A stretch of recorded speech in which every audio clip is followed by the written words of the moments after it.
Hello student, welcome to my YouTube channel study with reading. दोस्तों, आप सभी का स्वागत हमारे यूट्यूब चैनल पे। आपसे एक रिक्वेस्ट है, जिन्होंने इन सारी वीडियो को प्लेलिस्ट में जाके नहीं देखी तो प्लीज़ देख लें।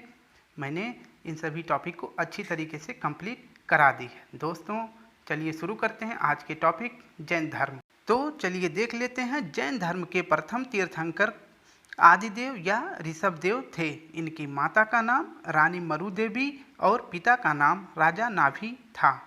आदिदेव को भगवान विष्णु के 24 अवतारों में से एक माना जाता था।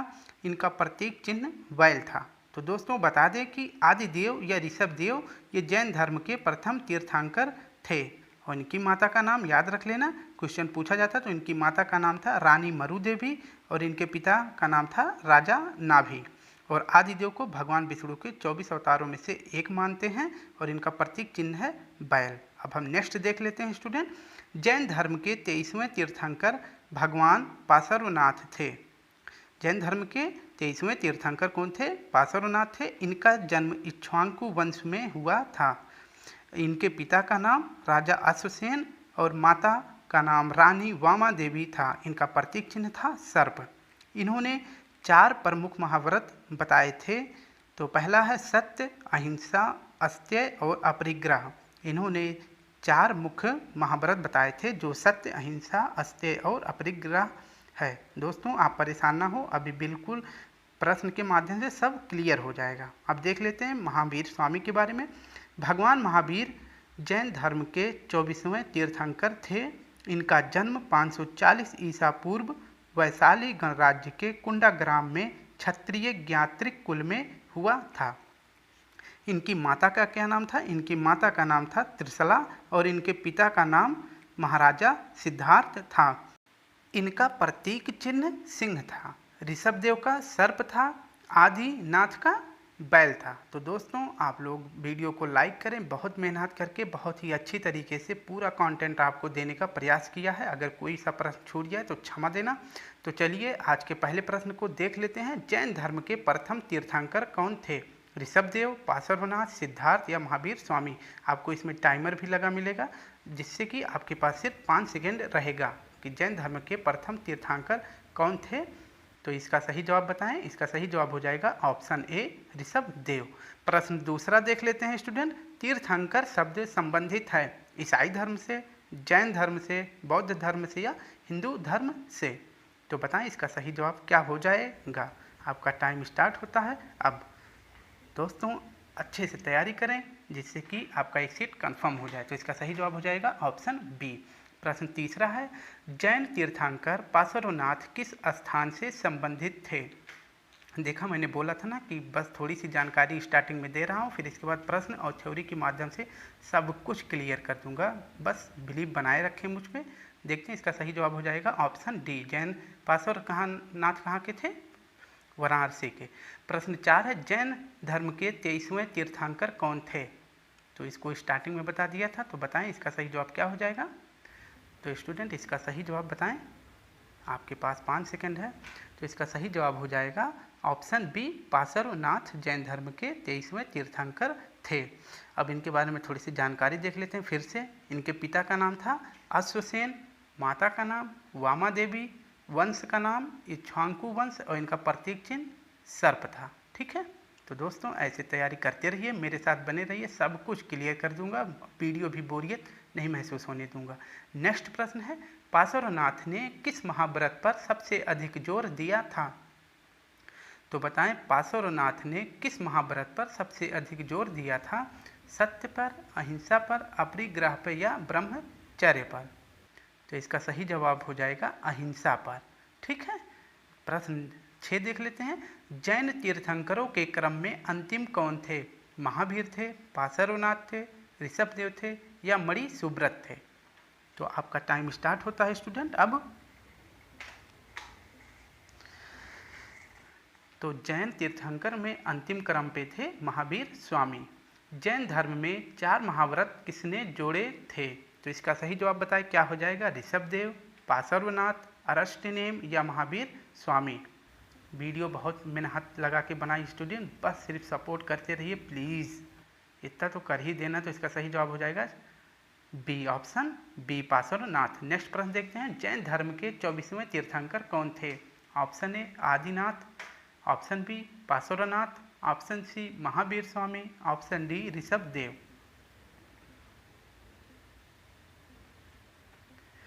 तो इसका सही जवाब हो जाएगा ऑप्शन सी। 24वें तीर्थंकर कौन थे? महावीर स्वामी। अब इनके बारे में थोड़ी सी जानकारी ले लेते हैं। महावीर स्वामी का जन्म 540 ईसा पूर्व में वैशाली के कुंडा ग्राम के क्षत्रिय ज्ञात्रिक कुल में हुआ था। और मोक्ष की प्राप्ति इन्हें कब हुई थी? 468 ईसा पूर्व में 72 वर्ष की आयु में। और कहाँ मिली थी? बिहार के पावापुरी में कार्तिक कृष्ण अमावस्या को हुआ था। ठीक है, मोक्ष को इनमें क्या बोलते हैं? जैन धर्म में निर्वाण बोलते हैं।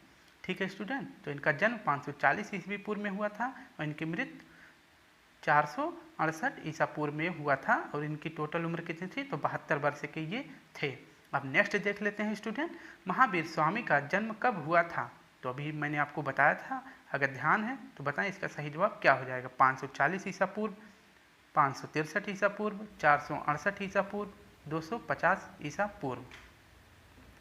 तो इसका सही जवाब हो जाएगा ऑप्शन ए 540 ईसा पूर्व में इनका जन्म हुआ था। अब नेक्स्ट प्रश्न देख लेते हैं, जैन धर्म के वास्तविक संस्थापक कौन माने जाते हैं? Option A Parshvanath, option B Rishabhdev, option C Arishtanemi, option D Mahavir Swami. तो इसका सही जवाब हो जाएगा महावीर स्वामी जैन धर्म के वास्तविक संस्थापक माने जाते हैं। महावीर स्वामी का जन्म कहाँ हुआ था? पावापुरी में, लुम्बिनी में, कुंडा ग्राम में या कुशीनगर में? स्टूडेंट बस एक को शेयर कर देना जिससे कि वीडियो 50 व्यूज़ तो प्राप्त ही हो जाए 2 दिन में। प्लीज़ इतना कर देना। तो इसका सही जवाब हो जाएगा ऑप्शन सी, महावीर स्वामी का जन्म कुंडा ग्राम में हुआ था। नेक्स्ट प्रश्न, महावीर के जन्म स्थल कुंडा ग्राम बिहार के किस जिले में स्थित है? तो बताएं कुंडा ग्राम बिहार के किस जिले में है जहाँ पे महावीर स्वामी का जन्म हुआ था? पटना में, वैशाली में, मुंगेर में या चंपारण में? तो इसका सही जवाब हो जाएगा वैशाली। नेक्स्ट प्रश्न देख लेते हैं, महावीर स्वामी के पिता सिद्धार्थ का संबंध था किस राज्य से संबंधित थे? ये सारनाथ, वज्जी संघ, विदेह या कपिल वस्तु? महावीर स्वामी के पिता सिद्धार्थ, इनका संबंध किस राज्य से था? तो इनका संबंध था विदेह से। अब नेक्स्ट देख लेते हैं थोड़ी सी इनकी जानकारी। इनकी माता का नाम त्रिशला था जो लिच्छवी राजकुमारी थी। इनकी माता लिच्छवी राजकुमारी थी और इनके पिता का क्या नाम था? सिद्धार्थ। ठीक है, महावीर के पत्नी का नाम यशोदा था, इनकी पुत्री का नाम प्रियदर्शनी था और इनके दामाद का नाम जमाली था। अभी इन सब के बारे में बिल्कुल क्लियर पढ़ने वाले हैं। तो महावीर स्वामी की माता त्रिशला कहाँ की राजकुमारी थी? तो भी आपको बताया था वो कहाँ की राजकुमारी थी? लिच्छवी की, सारनाथ की, विदेह की या अंग की? तो इसका सही जवाब बताएं क्या हो जाएगा? इसका सही जवाब हो जाएगा ऑप्शन ए लिच्छवी। नेक्स्ट देख लेते हैं, किन 2 जैन तीर्थंकरों का उल्लेख ऋग्वेद में मिलता है? तो बताएं 2 जैन धर्म ऐसे हैं जिनका उल्लेख ऋग्वेद में मिलता है, तो उनका नाम क्या है? तो बता दें इनका सही जवाब क्या हो जाएगा? तो इसका सही जवाब हो जाएगा ऑप्शन डी ऋषभदेव और अरिष्टनेमी। अब देखते हैं थोड़ी सी जानकारी। जैन धर्म में पार्श्वनाथ को सांपों का देवता माना जाता है और जैन परंपरा के अनुसार जैन धर्म में कुल 24 तीर्थंकर हुए। महावीर स्वामी के बचपन का नाम क्या था? वर्धमान था। आप चित्र में देख सकते हैं सांपों का देवता किसे कहा गया है? पार्श्वनाथ को। नेक्स्ट प्रश्न है, श्री सम्मेद शिखर यानी पार्श्वनाथ पर्वत किस जैन तीर्थंकर से संबंधित है? तो इसका सही जवाब बताएं। Option A Parshvanath, option B Arishtanemi, option C Mahavir, option D Rishabhdev. तो इसका सही जवाब हो जाएगा ऑप्शन ए पार्श्वनाथ। अब देख लेते हैं कि पार्श्वनाथ की पहाड़ी कहाँ पे है। पार्श्वनाथ ने 30 वर्ष की अवस्था में गृह त्याग किया था। ये जैन धर्म के 23वें तीर्थंकर थे जो काशी के इक्ष्वाकु वंशीय राजा अश्वसेन के पुत्र थे। इन्होंने श्री सम्मेद शिखर जो कि झारखंड पर कठोर तपस्या करके मोक्ष प्राप्ति किए थे, इसलिए यह क्षेत्र सिद्ध क्षेत्र कहलाता है और जैन धर्म में इसे तीर्थ राज्य कहा गया है। इनके अनुयायियों को निर्ग्रंथ कहा गया है। अगर वीडियो ज़्यादा तेज हो तो स्टूडेंट आप इसको पॉज करके देख लेना, ठीक है। कौन सा स्थल पार्श्वनाथ से संबंध होने के कारण सिद्ध क्षेत्र माना जाता है। तो बता दें, अभी मैंने आपको इसको अच्छे से एक्सप्लेन दिया है, तो इसका सही जवाब हो जाएगा ऑप्शन बी, सम्मेद शिखर। अब हम नेक्स्ट प्रश्न देख लेते हैं। महावीर स्वामी को कितने वर्ष की कठोर तपस्या के बाद ज्ञान की प्राप्ति हुई थी, या फिर इन्होंने कितने वर्ष की अवस्था में गृह त्याग किया था? आप इसको कमेंट में जरूर बताना। तो बताएं, महावीर स्वामी को ज्ञान की प्राप्ति कितने वर्ष की अवस्था मतलब तप करने के बाद मिला था? तो 12 वर्ष की कठिन तपस्या के बाद इन्हें ज्ञान की प्राप्ति हुई थी। थोड़ी सी जानकारी देखते हैं। महावीर स्वामी को 42 वर्ष की आयु में केवल यानी ज्ञान की प्राप्ति हुई थी। महावीर स्वामी ने 30 वर्ष की अवस्था में गृह त्याग किया था। ज्ञान प्राप्ति का स्थान जिम्भिक ग्राम के समीप ऋजुपालिका नदी के किनारे साल के वृक्ष के नीचे इन्हें सर्वोच्च ज्ञान प्राप्त हुआ। तो इन्होंने घर त्याग कब किया था? 30 वर्ष की अवस्था में, और महात्मा बुद्ध ने 29 वर्ष की अवस्था में गृह त्याग किया था। अब स्टूडेंट आपको बता दें कि अगर वीडियो अच्छी लगे तो प्लीज़ इसको लाइक करें, कमेंट शेयर जरूर करें। नेक्स्ट प्रश्न है, महावीर स्वामी को ज्ञान की प्राप्ति किस नदी के तट पर हुआ था? ऋजुपालिका, स्वर्णरेखा, गंगा या पालासिनी नदी? तो बता दें, इनको 42 वर्ष की अवस्था में ज्ञान की प्राप्ति हुई थी और महात्मा बुद्ध को 35 वर्ष की अवस्था में। तो इसका सही जवाब हो जाएगा ऋजुपालिका। महावीर स्वामी को किस वृक्ष के नीचे ज्ञान की प्राप्ति हुई थी? ऑप्शन ए है अशोक, ऑप्शन बी साल, ऑप्शन सी बरगद, ऑप्शन डी पीपल। बताएं इसका सही जवाब क्या हो जाएगा। आपका टाइम स्टार्ट होता है अब। तो इसका सही जवाब हो जाएगा ऑप्शन बी, साल वृक्ष के नीचे ज्ञान की प्राप्ति हुई थी। महावीर स्वामी ज्ञान प्राप्ति के बाद केवलिन कहलाए, जिसका क्या अर्थ है? जब इनको ज्ञान प्राप्त हो गया तो इन्हें केवलिन कहा जाने लगा। तो इसका सही जवाब बता दें क्या हो जाएगा? योग्य, बंधन रहित, विजेता या ज्ञानी। तो इसका सही जवाब हो जाएगा ऑप्शन डी, ज्ञानी। नेक्स्ट प्रश्न है स्टूडेंट, भगवान महावीर ने अपना पहला उपदेश कहाँ दिया था? तो इसका सही जवाब बता दें। ऑप्शन ए बोध गया, कुशीनगर, कपिलवस्तु या राजगिरी। तो इसका सही जवाब क्या हो जाएगा? इसका सही जवाब हो जाएगा ऑप्शन डी, राजगीर। ठीक है, नेक्स्ट प्रश्न देख लेते हैं। महावीर स्वामी ने अपना अंतिम उपदेश कहाँ दिया था? कुशीनगर में, पावापुरी में, कौशाम्बी में या पाटलिपुत्र में? तो स्टूडेंट वीडियो को लाइक जरूर करें और सभी के साथ शेयर करें। तो इसका सही जवाब हो जाएगा ऑप्शन बी, पावापुरी।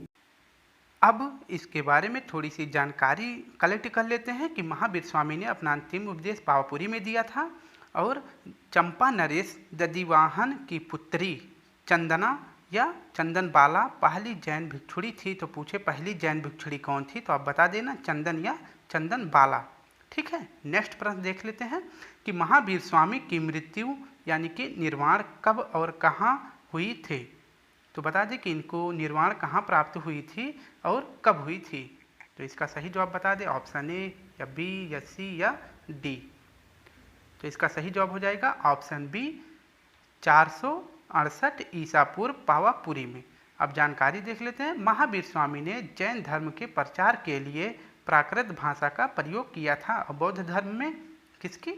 पाली की। ठीक है, और जैन धर्म जबकि जैन धर्म के ग्रंथ अर्धमागधी भाषा में लिखा गया है, इसको ध्यान रखना। ठीक है, नेक्स्ट प्रश्न देख लेते हैं। थोड़ी सी जानकारी, लेकिन बाद में संस्कृत भाषा का प्रयोग प्रमुखता से हुआ तथा जैन धर्म की पुस्तक कल्पसूत्र संस्कृत भाषा में लिखी गई है। कल्पसूत्र के लेखक भद्रबाहु हैं। महावीर जैन स्वामी ने किस भाषा में उपदेश दिए थे? तो प्राकृत भाषा में दिए थे। ठीक है, इसको ध्यान रखना। नेक्स्ट देख लेते हैं कि पार्श्वनाथ द्वारा प्रतिपादित 4 महाव्रत कौन कौन से हैं? सत्य, अहिंसा, अपरिग्रह तथा अस्तेय। ठीक है, और बौद्ध धर्म में महावीर को निगंठ यानी कि निगंठ नाथपुत्र कहा गया है। बौद्ध साहित्य में महावीर को निगंठ नाथपुत्र कहा गया है। अब देखते हैं कि जैन धर्मानुसार यह संसार 6 द्रव्यों से निर्मित है। कौन कौन से? जीव, पुद्गल, धर्म, अधर्म, आकाश और काल। पार्श्वनाथ द्वारा प्रतिपादित 4 महाव्रतों में महावीर स्वामी ने 5वां क्या जोड़ा था? ब्रह्मचर्य। ठीक है, अब नेक्स्ट प्रश्न देख लेते हैं। पंच महाव्रत में महावीर स्वामी ने किस पर सर्वाधिक बल दिया था? अब पूछ रहे हैं कि कौन? महावीर स्वामी ने। और पार्श्वनाथ ने किस पे जोर दिया था? अहिंसा पे। और महावीर स्वामी किस पर अधिक जोर दिए थे? तो इसका सही जवाब हो जाएगा ब्रह्मचर्य। अब हम नेक्स्ट प्रश्न देख लेते हैं। पहले इसको थोड़ा सा जानकारी बता दें कि पंच महाव्रत कौन कौन से हैं। सत्य, अहिंसा, अपरिग्रह और अस्तेय, ये 4 पार्श्वनाथ ने दिए थे और ब्रह्मचर्य इसमें महावीर स्वामी ने जोड़ा था। और जैन धर्म में आध्यात्मिक ज्ञान को केवल कहा जाता है। ठीक है, अब नेक्स्ट देख लेते हैं स्टूडेंट। अनेकांत निम्नलिखित में से किसका सिद्धांत और दर्शन है। अनेकांतवाद निम्नलिखित में से किसका सिद्धांत और दर्शन है। वैष्णव मत का, जैन मत का, सिख मत का या बौद्ध मत का। तो बता दें स्टूडेंट, इसका सही जवाब क्या हो जाएगा। इसका सही जवाब हो जाएगा जैन मत। अब इसके बारे में जानकारी देख लेते हैं कि अनेकावांत निम्नलिखित में से किसका सिद्धांत है। तो ये जैन धर्म का है। सैन अब देखते हैं कि स्यादवाद जैन धर्म से संबंधित है। क्वेश्चन पूछेगा कि सैदवाद किससे संबंधित, तो बता देना जैन धर्म। अनेकांतवाद अथवा सप्तभंगीय को ज्ञान की सापेक्षता का सिद्धांत कहा जाता है। अब नेक्स्ट देखते हैं जानकारी। महावीर ने अपने जीवन काल में एक ही संघ की स्थापना की। ठीक है, ध्यान रखना, एक ही संघ की स्थापना की थी जिसमें 11 प्रमुख अनुयायी सम्मिलित थे। इनमें कितने थे, 11, और इन 11 अनुयायियों को क्या कहा जाता था, गणधर कहलाते थे। अब नेक्स्ट देखते हैं कि महावीर के जीवन काल में ही कितने गणधरों की मृत्यु हो गई थी। इन्होंने एक संघ स्थापित किया था, उसमें 11 गणधर थे। उनमें से इनके जीवन के काल में ही कितने लोगों की मृत्यु हो गई थी, कितने गणधरों की, तो ऑप्शन सी सही हो जाएगा। तो 10 गणधरों की मृत्यु हो गई थी। अब देखते हैं जानकारी कि महावीर स्वामी के जीवन काल में 10 गणधरों की मृत्यु हो गई थी और महावीर के बाद केवल एक ही गणधर जिंदा थे जिनका क्या नाम था, सुधर्मण जीवित था। ठीक है, सिर्फ अकेला सुधर्मण ही जीवित था, बाकी 10 तो महावीर स्वामी के जीवन काल में ही मर गए थे। ठीक है, इन्होंने एक ही संघ की स्थापना करी थी जिसमें 11 गणधर थे। तो इसको याद रखना स्टूडेंट। कुछ बच्चों ने स्टेटस भी लगाया था, उनको दिल से धन्यवाद और सपोर्ट करने के लिए। अगर ऐसे सपोर्ट बनता रहा तो मैं हर एक टॉपिक चाहे 2 से 3 दिन में बनेगा पर अच्छा ही लेके आऊँगा। ठीक है, अब नेक्स्ट देख लेते हैं। जैन धर्म के बारे में कौन सा कथन सही नहीं है। ऑप्शन ए, जैन धर्म ईश्वर के अस्तित्व को स्वीकार करता है। ऑप्शन बी, जैन धर्म पुनर्जन्म और कर्मवाद में विश्वास करता है। ऑप्शन सी, जैन धर्म अहिंसा पर बल देता है। या जैन धर्म सृष्टि का निर्माता ईश्वर को नहीं मानता। तो इसका सही जवाब हो जाएगा ऑप्शन ए। अभी इसके बारे में अच्छे से एक्सप्लेन देंगे। जैन धर्म के बारे में कौन सा कथन सही नहीं है, तो जैन धर्म पुनर्जन्म और कर्मवाद में विश्वास करता है। जैन धर्म में आत्मा की मान्यता है जबकि बौद्ध धर्म में आत्मा की मान्यता नहीं है। जैन धर्म में ईश्वर के अस्तित्व को स्वीकारा नहीं गया है। ठीक है, अब हम नेक्स्ट देख लेते हैं स्टूडेंट। महावीर के प्रथम शिष्य का क्या नाम था, तो बताएं महावीर के प्रथम शिष्य का क्या नाम था। Option A, Vipin. Option B, Jamali. Option C, योसुद। Option D, Prabhas. तो बताएं इसका सही जवाब हो जाएगा ऑप्शन बी, जमाली। अब देखते हैं कि भद्रबाहु और उनके अनुयायियों को दिगंबर कहा जाता है। ये दक्षिणी जैन वस्त्रहीन थे, ये वस्त्र नहीं पहनते थे। ठीक है, और भद्रबाहु की रचना कल्पसूत्र है जो कि संस्कृत भाषा में लिखी गई है। ठीक, अब नेक्स्ट जानकारी देख लेते हैं स्टूडेंट कि जैन धर्म के त्रिरत्न कौन कौन से हैं। तो जैन धर्म के त्रिरत्न सम्यक दर्शन, सम्यक ज्ञान, सम्यक आचरण। अब प्रश्न देख लेते हैं स्टूडेंट, जैन धर्म के त्रिरत्न में क्या शामिल नहीं है। अभी मैंने बताया पीछे, तो इसका जवाब बता दें कि इसका सही जवाब क्या हो जाएगा। सम्यक दर्शन, सम्यक ज्ञान, सम्यक आजीव, सम्यक आचरण। तो इसका सही जवाब हो जाएगा ऑप्शन सी, सम्यक आजीव। नेक्स्ट है कि स्थूलभद्र और उनके अनुयायियों को श्वेतांबर कहा जाता है। श्वेतांबर संप्रदाय के लोगों ने ही सर्वप्रथम महावीर और उनके अन्य तीर्थंकरों की पूजा प्रारंभ की। श्वेतांबर सफ़ेद वस्त्र धारण करते थे। अब नेक्स्ट देख लेते हैं कि जैन संप्रदाय में प्रथम विभाजन के समय श्वेतांबर संप्रदाय के संस्थापक थे। तो बताएं जब जैन धर्म का विभाजन हुआ था तो उस समय श्वेतांबर संप्रदाय के संस्थापक कौन थे। ऑप्शन आपके पास है, टाइम आपका आप होने वाला है, तो इसका सही जवाब हो जाएगा ऑप्शन सी, स्थूलभद्र। अब नेक्स्ट देखते हैं कि प्रथम जैन संगीति चंद्रगुप्त मौर्य के शासनकाल में हुई थी। कब हुई थी, तो 300 ईसा पूर्व में। कहाँ हुई थी, तो पाटलिपुत्र में हुई थी। प्रथम जैन संगीति की अध्यक्षता किसने की थी, तो स्थूलभद्र ने। ठीक, अब नेक्स्ट देखते हैं, प्रथम जैन संगति कहाँ हुई थी? पाटलिपुत्र, वल्लभी, राजगिरी, वैशाली। थ्योरी, उसके बाद उसी से संबंधित प्रश्न। ठीक है, तो सब कुछ क्लियर कर दे रहे हैं, आप बस शेयर और सपोर्ट करते रहें। तो इसका सही जवाब हो जाएगा ऑप्शन सी, राजगीर। नेक्स्ट देख लेते हैं स्टूडेंट कि प्रथम जैन संगति में ही जैन धर्म के 12 अंगों का प्रणयन किया गया। प्रथम जैन संगति में जैन धर्म दिगंबर और श्वेतांबर में बट गए थे, ध्यान रखना। नेक्स्ट देख लेते हैं कि भगवती सूत्र से ही महावीर स्वामी के जीवन और उनके कृत्यों के बारे में जानकारी प्राप्त होती है। इस प्रश्न को बिल्कुल ध्यान में रखना। ठीक, अब नेक्स्ट देखते हैं कि द्वितीय जैन संगति का आयोजन गुजरात के वल्लभी में हुआ था। यह संगीत 512 ईस्वी में हुई थी। इसका नेतृत्व देवर्षि क्षमाश्रमण ने किया। इसमें जैन धर्म ग्रंथों का अंतिम संकलन कर लिपिबद्ध किया गया। ये भी पॉइंट ध्यान में रखना कि इसमें जैन ग्रंथों का संकलन लिपिबद्ध तरीके से किया गया। बौद्ध धर्म और जैन धर्म में क्या समानता है, इसको देख लेते हैं। अहिंसा और शांति दोनों धर्मों का मूल मंत्र था। दोनों का उदय जाति प्रथा, छुआछूत, यज्ञ, कर्मकांड और ब्राह्मणवाद के विरोध के लिए हुआ था। दोनों ने पुनर्जन्म के सिद्धांत को स्वीकार किया है। बौद्ध धर्म आत्मा को नहीं मानता था, जबकि जैन धर्म आत्मा में विश्वास रखता था। उस समय समाज में बहुत ज़्यादा बुराइयां फैल गई थी, ऊंच नीच और ब्राह्मणों का प्रकोप बहुत ज़्यादा फैल गया था। इसलिए इन दो धर्मों का उदय हुआ, जिनका नाम था बौद्ध धर्म और जैन धर्म। तो आप बिल्कुल भी परेशान ना हो, और आगे देख लेते हैं कि इन दोनों में क्या समानताएं थी। तो दोनों ही ईश्वर की सत्ता में विश्वास नहीं करते थे। बुद्ध और महावीर दोनों ने बिंबिसार के शासनकाल में उपदेश दिए थे। ये प्रश्न बन सकता है, ध्यान में रखना। दोनों ही ईश्वर की सत्ता में विश्वास इसलिए नहीं रखते थे कि ऊंच नीच, गरीब, इन सब की भावनाएं समाज में बहुत ज़्यादा फैल चुकी थी। ठीक है, अब देख लेते हैं कि बौद्ध धर्म और जैन धर्म तो समाप्त हो गया। आपको बता दें कि बौद्ध धर्म से संबंधित वीडियो जिन्होंने नहीं देखी है उसको देख लें, लूसेंट का निचोड़ देख लें। पार्ट फर्स्ट और पार्ट सेकंड दोनों अपलोड कर दिए हैं, और जैन धर्म का आज अपलोड हो जाएगा। तो आपसे रिक्वेस्ट है कि बहुत ज़्यादा मेहनत करते हैं स्टूडेंट, अकेले हैं, तो आप लोग सपोर्ट बनाए रखें प्लीज़। जिन्होंने स्टेटस लगाया था उनको दिल से शुक्रिया। फिर मिलते हैं एक अच्छे टॉपिक के साथ। जय हिंद, जय भारत।